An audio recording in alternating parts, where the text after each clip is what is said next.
নজর রাখতেই হচ্ছে ভগবানগোলার দিকে।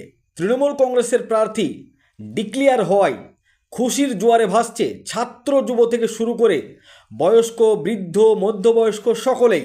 জানিয়ে রাখি আপনাদের, ভগবানগোলার বিধায়ক জনাব রিয়াত হোসেন সরকার পুনরায় প্রার্থী ঘোষণা হয়েছে ভগবানগোলা বিধানসভা কেন্দ্রে। মুখ্যমন্ত্রী মমতা বন্দ্যোপাধ্যায় এবং অভিষেক বন্দ্যোপাধ্যায় সরাসরি কলকাতার প্রেস মিট থেকে ভগবানগোলার বিধানসভার বিধায়ক রিয়াত হোসেন সরকার এর নাম প্রার্থী হিসাবে ঘোষণা করে ভগবানগোলায়। সেই কারণে খুশির জোয়ারে ভাসছে ভগবানগোলা। সেই ছবি ধরা পড়ল আমাদের আখরিগঞ্জ নিউজ চ্যানেলের পর্দায়। ছাত্র পরিষদের নেতা আব্দুল হালিম তথা ছাত্র পরিষদের কমিটির উদ্যোগে সংবর্ধনা। কি বলেছেন ছাত্রনেতা আব্দুল হালিম শোনাবো আপনাদের। আপনারা দেখছেন আখেরিগঞ্জ নিউজ। গতকালকে আমাদের তৃণমূল ছাত্র পরিষদের পক্ষ থেকে বিধানসভা একটা ইফতার ছিল।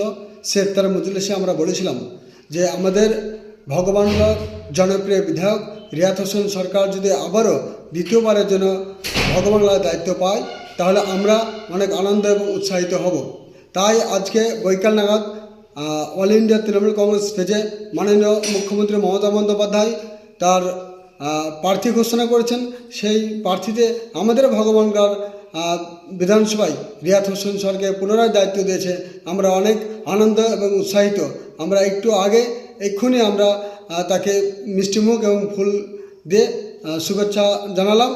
আবারও 1 লক্ষর বেশি ভোটে আমরা মমতা বন্দ্যোপাধ্যায়ের সুনামধন্য প্রার্থীকে রিয়াত হোসেন সরকার মহাশয়কে আমরা জোড়াফুল চিহ্নে ভোট দিয়ে আবারও মমতা বন্দ্যোপাধ্যায়ের কাছে উপহার তুলে দেব, এটা কোনো সন্দেহ নাই।